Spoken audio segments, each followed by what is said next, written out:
I have been in public relations for a long time. I've been a freelance writer, however, longer than that, for about 30 years. And I've spent the last 12 or so years writing for the aerospace, space, and manufacturing industries. I do write 40 to 50 articles for publication each year. And with that, I end up interviewing about 150 sources a year. And when I'm interviewing the sources, oftentimes I am working with their PR reps with the companies. And for a lot of folks, this is a great way to earn media is in working with trade publications. I think there's an opportunity for all of you if you are in public relations and if you're repping companies and you're trying to get the word out about what the company does, then there may be an opportunity for you here.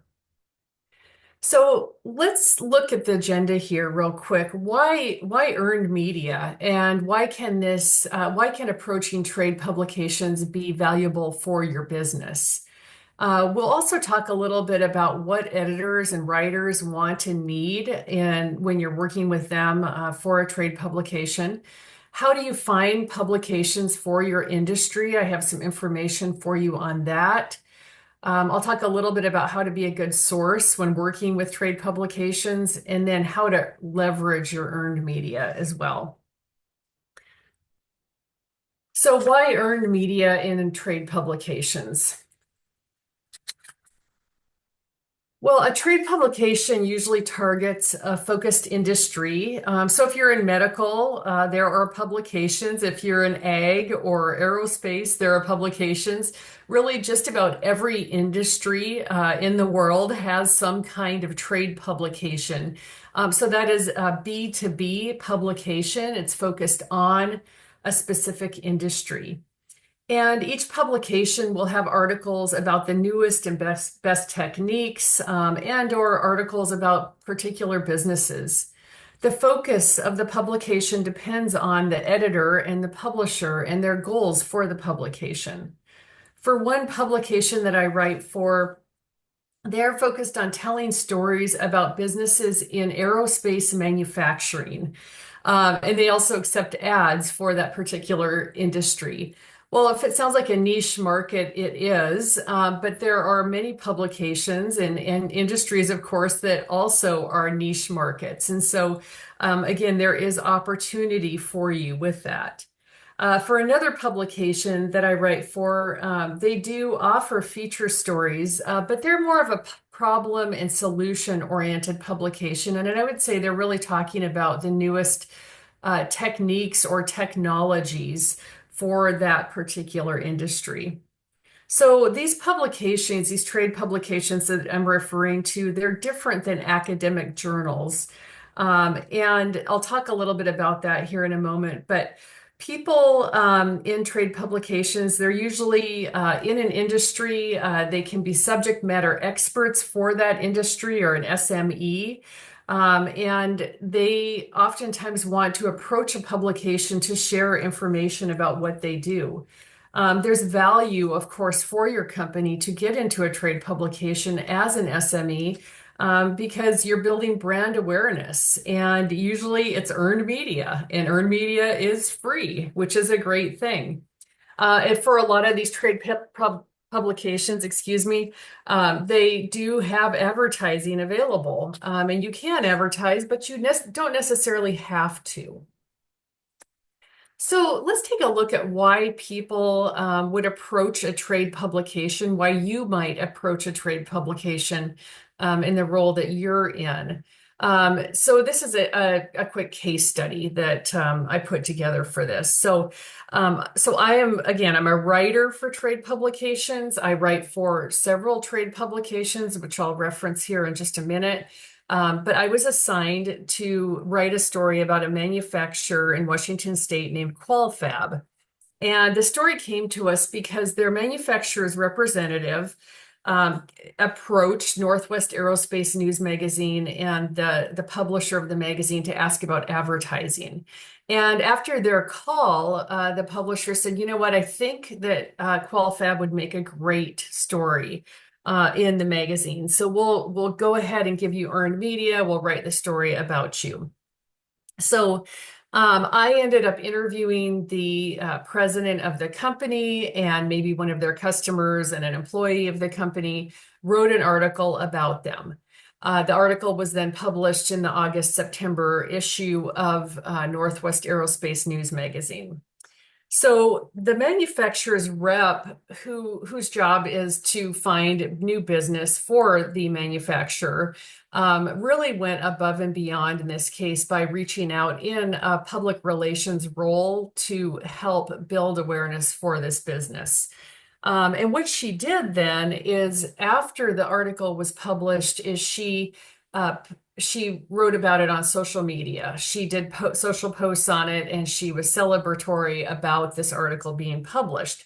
Well, the outcome for her then was that she earned new business as a manufacturer's rep, and Qualfab also earned new business by having this article published.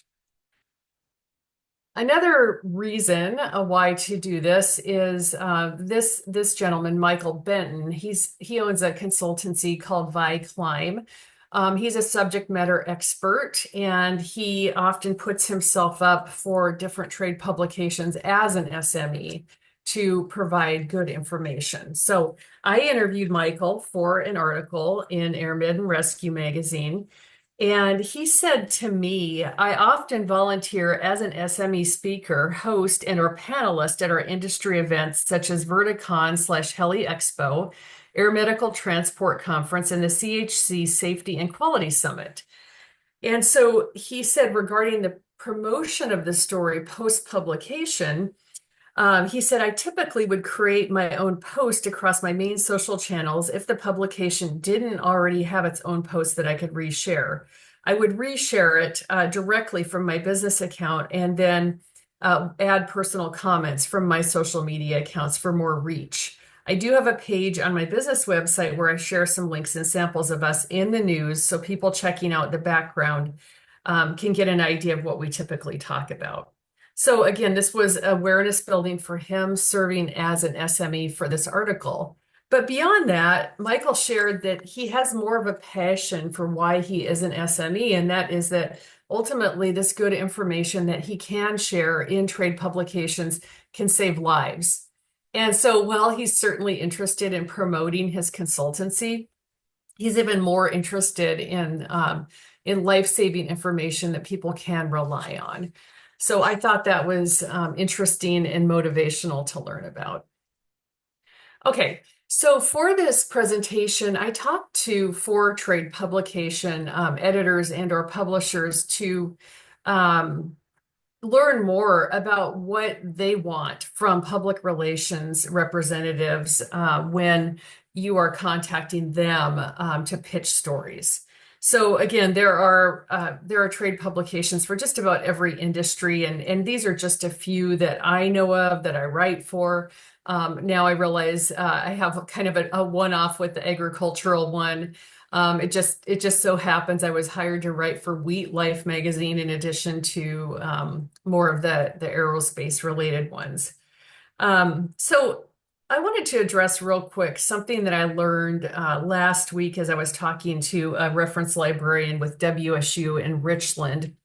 He was telling me that the trade publications, of course, they're B2B publications, and an academic journal is a different thing. He was saying, with an academic journal, people that are SMEs, they're writing articles that are then peer reviewed and peer approved before they are published in the academic journal. Whereas with a trade publication, it's really more about what the editor and or publisher wants to write about, what editorial plan they develop, and what's interesting to them for the industry. And I suppose they're also surveying their readers to find out what should be published in their publications. So when I spoke with each of these editors and or publishers, I asked them about their circulation, about advertising options, advertorials, and how many pitches they receive from PR professionals and whether they have relationships with them. So Let's learn a little bit about what these editors said, what they want and need. With Northwest Aerospace News Magazine, I talked with Dean Cameron. He's the publisher of that magazine. He also has another magazine called Let's Go Aerospace. And prior to that, he had a magazine called Art Chowder. So he's had some diverse publications. He's been in this space for a little while. And he talked to me a little bit about what he does. Now, I've written for Dean for about 7 years. I write 2 to 3 articles per issue, so I guess about 15 to 18 articles per year. Some of those articles are where I have bylines for the articles, and some are ghostwritten articles for bigger companies in the aerospace industry who really just need that support to publish the article.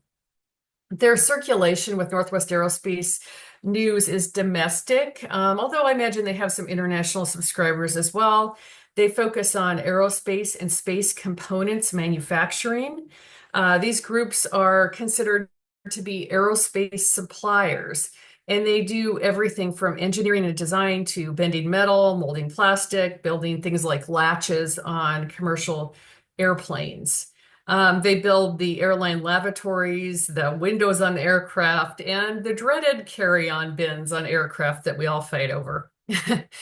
So Dean offers feature articles to companies that he deems deserving, meaning that they have an interesting story, and it's something that he thinks he wants to have them covered in the magazine. Dean also sells advertising. He spends a lot of his time going to trade shows and talking with manufacturers and has many solid long-term relationships with these manufacturers. He then assigns the articles to me, and I write them as feature articles for the magazine. I always let people know this is not investigative journalism, and there's no gotchas that are going to happen in these articles, at least the ones that we write. They are meant to be pretty much positive stories about the business. However, saying that, they are not lightweight. I mean, the stories do have a number of sources, and we are diving into some deeper topics about the companies. Usually for an article, I interview a CEO, maybe another employee. It could be a VP of sales or operations, or it could be someone else who works on the manufacturing floor who wants to share about the business. Each story I write is about 1,500 words. The stories are completely free to the company. But sadly, you'd think that this would not be true, but a lot of times when people do earn media, do have stories written about them in trade publications, they don't always promote those stories once they're published, which is very interesting to me because when it is free, you definitely want to get it out there. So one of the things Dean said to me, he does receive press releases and pitches from PR folks, and he said he'd rather people research the magazine a little bit and look at the media kit before they send pitches to him. He does get a lot of pitches that are not related at all to the magazine and what they do. Okay, let's take a look at Wheat Life magazine. So they've got a pretty nice circulation. They sell advertising as well. Now, interestingly, Trista Crossley, the editor, said that she does not have a lot of relationships with PR people. So there is an opportunity there if you're in the egg industry. So, for example, seed or farming equipment companies with a public relations or communications function could potentially approach her. Within the magazine, they do interview industry experts. And when I'm writing for them, I interview both farmers and companies providing services or products to the farming community. So as noted with Northwest Aerospace magazine, she said that with Wheat Life, there are missed opportunities for business promotion following a story in the magazine. She said, I'll hear back from somebody that I wrote an article about. Usually only those that thank me are the ones that want to link to the article when it was posted on our website. So again, I think with the trade publications, these articles provide great information. They do put companies out there and individuals as subject matter experts, so it's a good way to leverage that information to post about it after it's published. Okay. Lynn Burks operates Rotor Pro magazine, and he's out of Florida. And then just helicopters.com is the website. So Lynn offers advertorial and sponsored content, and it's marketed as such in the magazine. So if it is an advertorial, it will be listed as an advertorial at the top of the page in the magazine. They have advertising as well, other advertising, and all ads are directly linked to a website through the online form of that magazine. He also has video that may be injected directly into the ad. So a couple years ago, they went to all online. They no longer print their magazine. So the way to find it is to go to the website.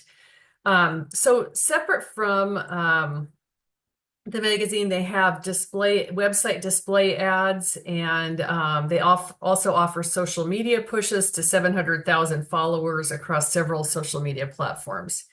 He said he has relationships with PR people, and they pitch to him and also purchase advertising. He said one of his challenges is when he develops a long-term relationship with a PR person, and then they move to another company. And he said he has to start all over again, which is frustrating for him because he then has to educate them on how his magazine works, how advertising works, and how the earned media works as well. He said that if the PR folks take a look at the editorial calendar, it's very helpful for him when they're sending their pitches so that they are more directed to what is going to be covered in that next issue.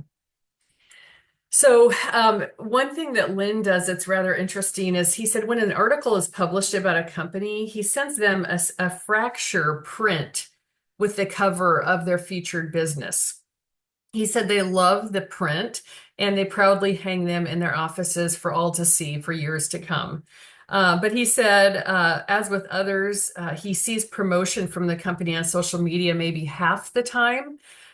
So of course, featured companies rather may leverage e-newsletters, and some of these editors might not be aware of that or other ways that they are leveraging the earned media. So he wants to encourage more promotion of this information as well. Okay.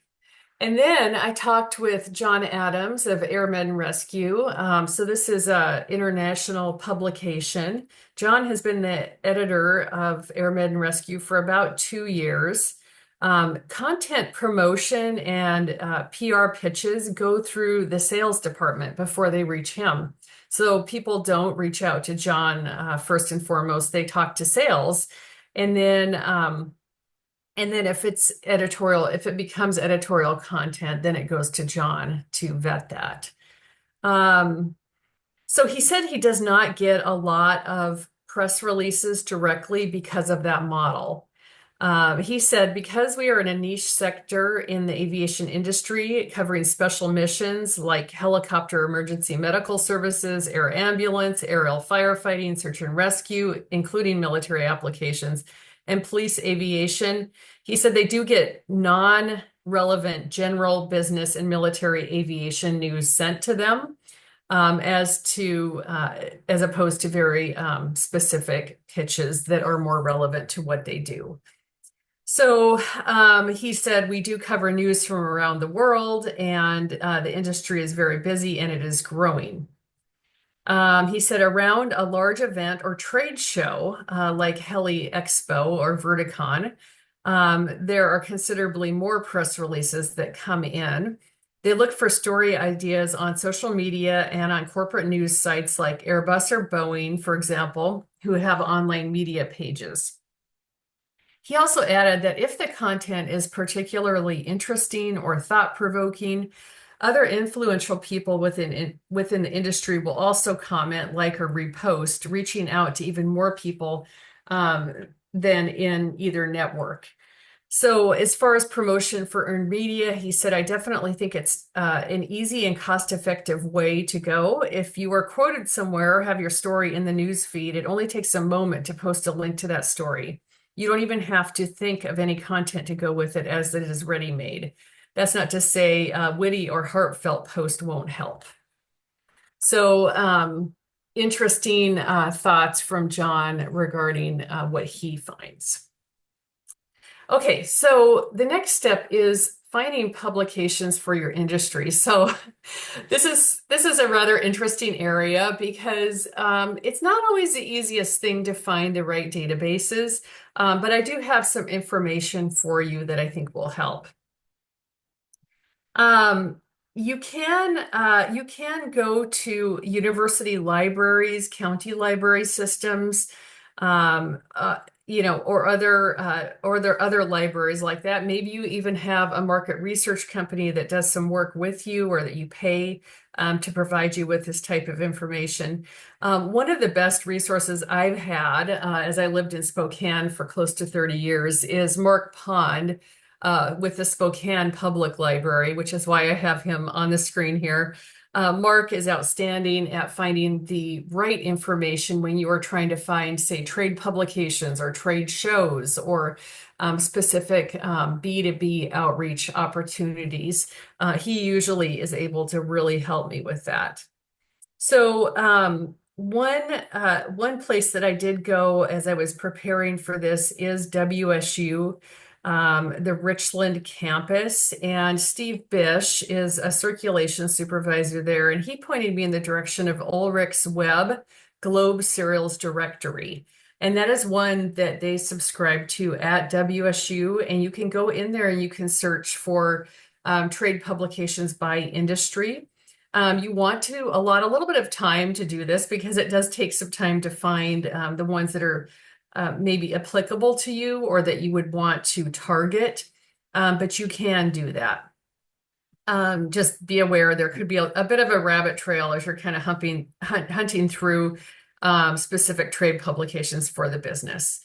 I also spoke with Mid-Columbia Libraries, and they have the Gale database for searching. And that one also is very useful. So one of my suggestions to you in finding publications for your industry is to maybe contact, again, both your university or your local university system and see what databases they subscribe to.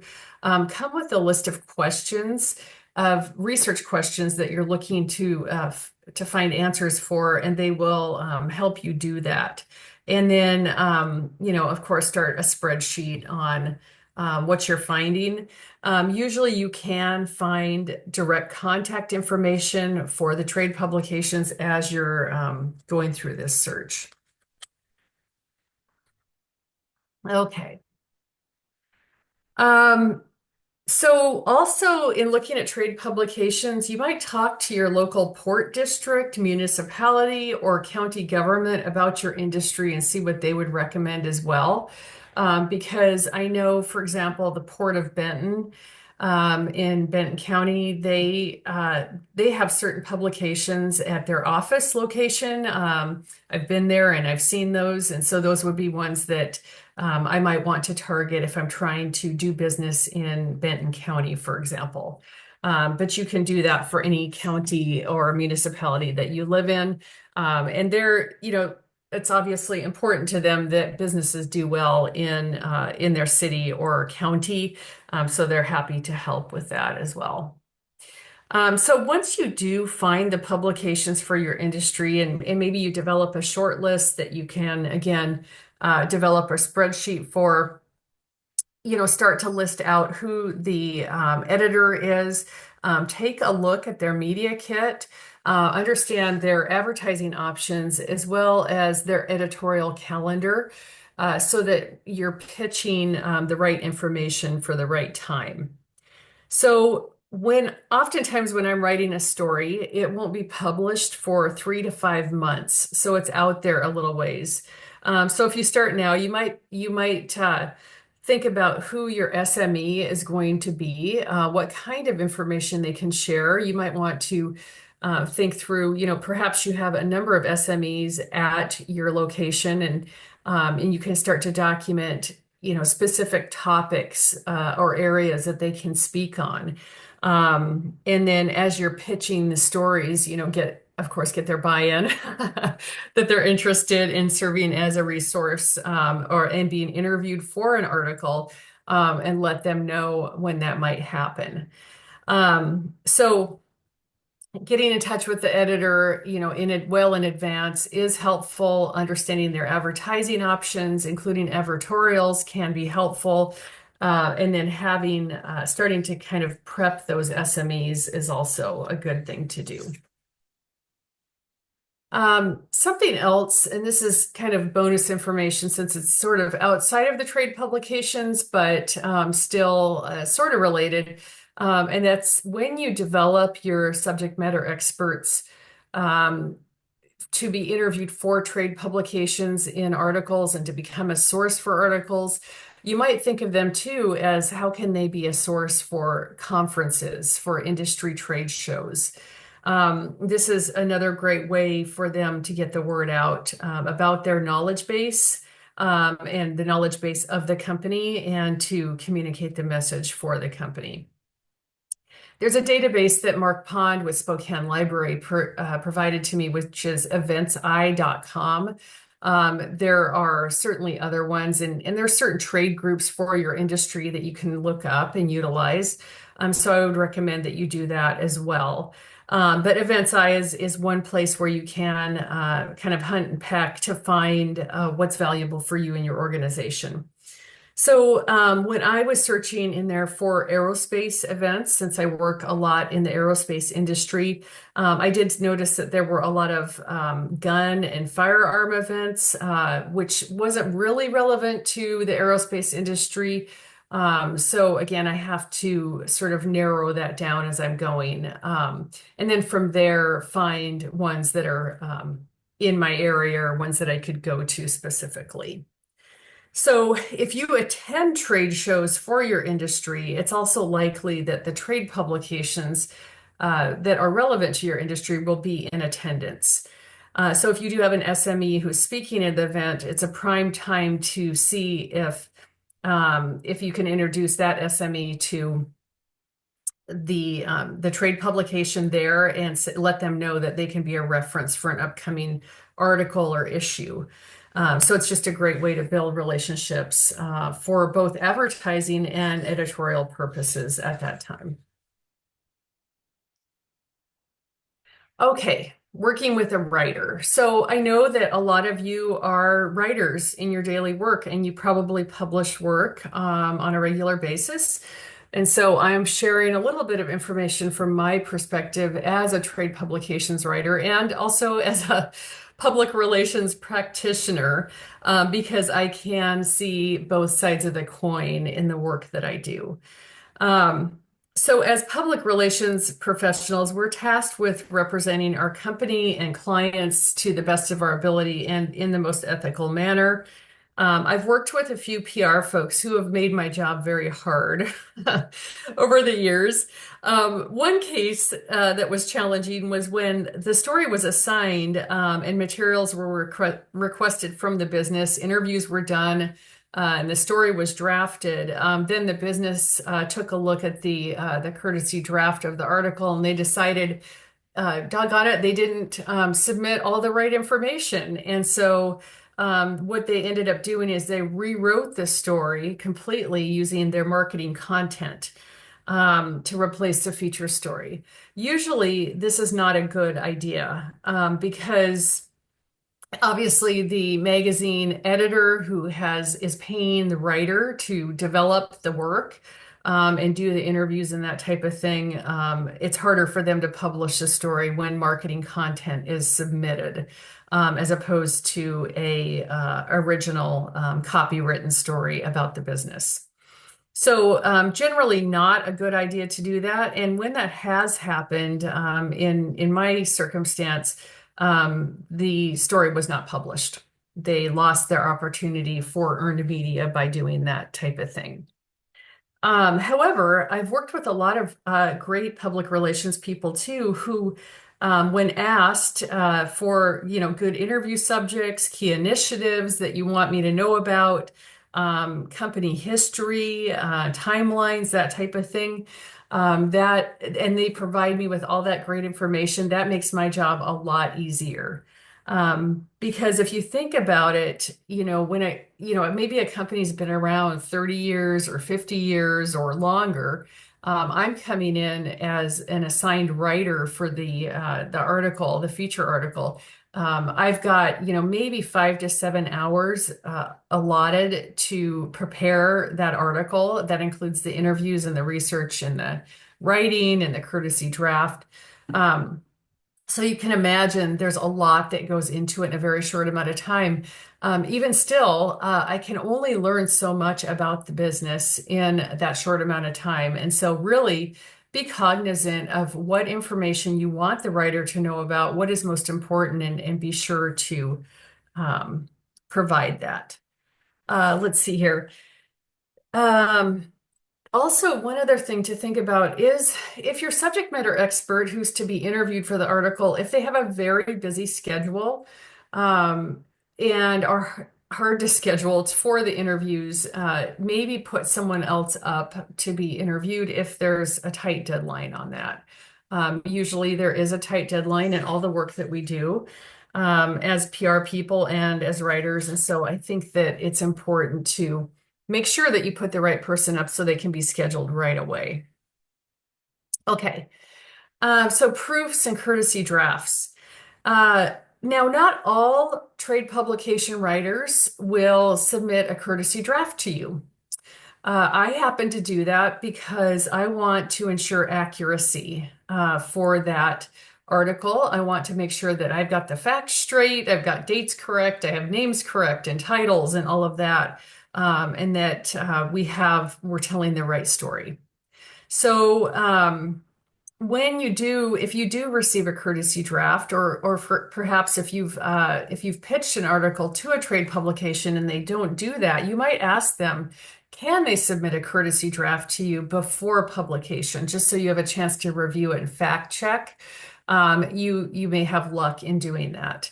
Again, I don't know of a lot of other writers that do the courtesy drafts. I happen to do it again just because it just works out better for me and for the publications that I write for. Okay, so take a look at the courtesy draft and also the requests of the writer regarding editing. If they submit the courtesy draft to you and ask you to keep track changes on, not reflow or reorganize the whole article, please do respect that.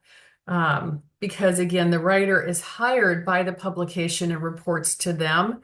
I know that in the majority of cases, writers want to do a great job. They want to tell a good story. And my work is like that as well. I definitely want to do the best job that I possibly can. And so when I'm again sending out the courtesy draft and requesting edits to that, I am looking for them to fact check and point things out. Something else that comes up a lot is sometimes in the heat of an interview, someone will provide a quote to me. And then later, when they read that courtesy draft, they go, oh, you know what? I could have said that better.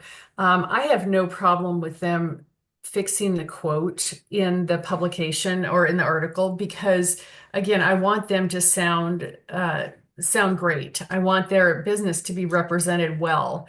So it's really important to me that they make the correction during that courtesy review period. Okay. Next is becoming an ongoing source. So, if you want to become a source for a writer or for a publication, being providing useful information to the publication and being available is, of course, really important. Um, when you're providing them with regular updates about the business and things that you have going on, then they may think about you as well when they are writing an article. If you're also a person who leverages that earned media, the writer and the publication will potentially look at that as well. So I have a contact. I have a lot of sources. I have a lot of contacts around the world for articles that I write. I've got a helicopter operator out of Guatemala that I routinely contact. And I've interviewed him, gosh, I think for maybe four different articles for different publications, because he's just great to interview. He has a lot of stories. He's got a lot of quotes. He has insights. He stays on top of industry news. And so he's just outstanding. The other thing, though, is that I can't write about him in every article. So oftentimes I'll contact him and say, hey, do you have another resource? Do you have someone with the military? Do you have someone with a business that's similar to yours? Or maybe that has this focus in their business as opposed to the focus that you have? So I've gotten a lot of referrals from the source. And then again, they always have an opportunity for earned media, which helps promote their business as well. So I think it's a great way to go if you can become an ongoing source for businesses. All right, with that, I'm ready to take any questions or comments. I hope this has been really good information for you. I guess I would say in summary, there are opportunities in B2B targeting through trade publications. If you have expertise within your company, you can become interview subjects, which can yield earned media opportunities. If you do earn media placement, be sure to leverage it through your promotions on your social media channels, whatever they are. You may even be able to measure new prospects or new business because of the media placement. So I would encourage you to do that as well. So with that, thank you for joining the webinar. I hope it's been valuable, and I'll take any questions.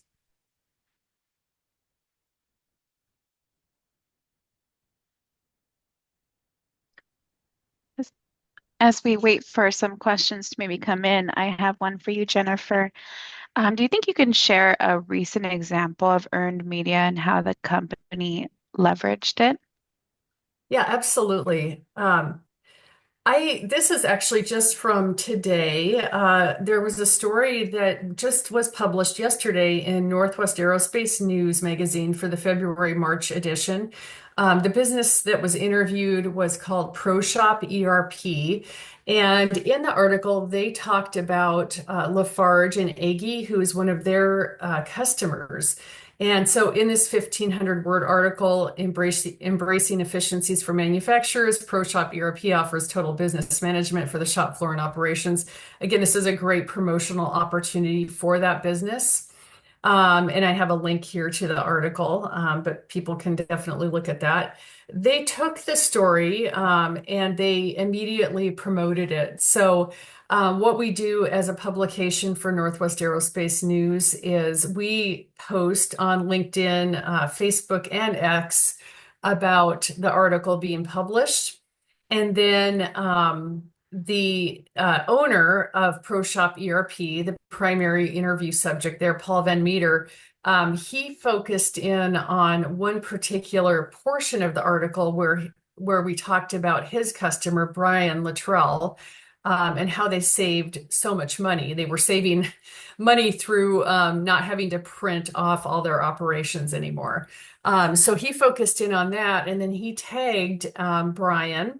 And then Brian went ahead and also said, thanks for the article, thanks for writing about us. And then he linked to it as well. So I think in both of those instances, they grabbed it and ran with it, which was a great way for them to both be interviewed and have that earned media, and then to promote it as well. And because it was only promoted yesterday, my sense is that they'll probably promote it on their websites too, which would be great. And so they're getting the word out there. But yeah, so that's a kind of a recent example there. Turn my video back on.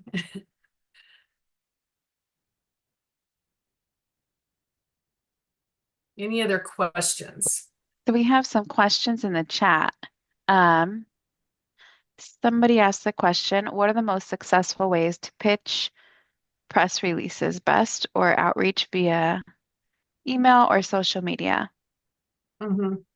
Yeah, so according to the editors that I surveyed, they both look at social media. Like I said, with John Adams with AirMed and Rescue, he does look at social media for ideas. He also looks at media rooms on websites for the bigger companies. Like I mentioned, Boeing and Airbus, they're a couple targets for him. So he will look at that, but they also like direct emails to them with the pitches, but as mentioned, they really need to be specific to what the type of content that they publish. The way to frustrate an editor or publisher is to just send a lot of general emails. The way to make them happy is to develop a relationship with them and let them know that you have read their editorial calendar or their media guide, and you know what type of articles that they publish. And then again, offering up a subject matter expert. One other thing that I forgot to share that I think is important is links and also other media such as photos that you have available to people. So having those ready to go on like a Google Drive or something like that. Um, I always suggest to people that they submit good photos of people and production, things that the people are doing in the photos that can be used in the trade publication. We photos of just strictly a product or a machine, not as interesting as photos that are submitted of people doing something. Thanks, Jennifer. And I'm monitoring the chat, and we had someone say, thank you for that, for saying that they also do PR and content marketing, and they cannot agree more about learning about the publication before pitching. Yeah, absolutely. So another question that came in outside of the chat is you showed a draft story about firefighting with water buckets. What would you expect or what are you experiencing as this subject matter becomes top of mind with current events like the LA fires? How do you cut through the noise with experts you are connected to or represent in PR? Mhm. Yeah, so that I guess I would say cutting through the noise is I'm paying attention to what's going on in the industry. And so when I'm developing my interview questions prior to doing the interview, I am looking at what's going on and I am asking questions that will be relevant. But please keep in mind, sometimes the articles are not published for 3 to 5 months after I write them. So staying on top of that can be a little bit more challenging. However, some of this information, I mean, the LA fires, for example, it's perennial that this is going to be around for a long time and it will be in a lot of trade publications. I suspect that I'll probably have some article assignments just around this in talking to, say, CAL FIRE or organizations like that, especially once everything is mediated and hopefully the fires stop and they're under control, then people will be talking about it and what could have been done differently. So yeah, I pay attention to all of that. Thank you. Yeah. Are there any other questions?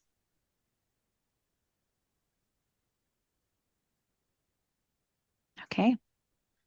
Well, thanks for joining us today, Jennifer.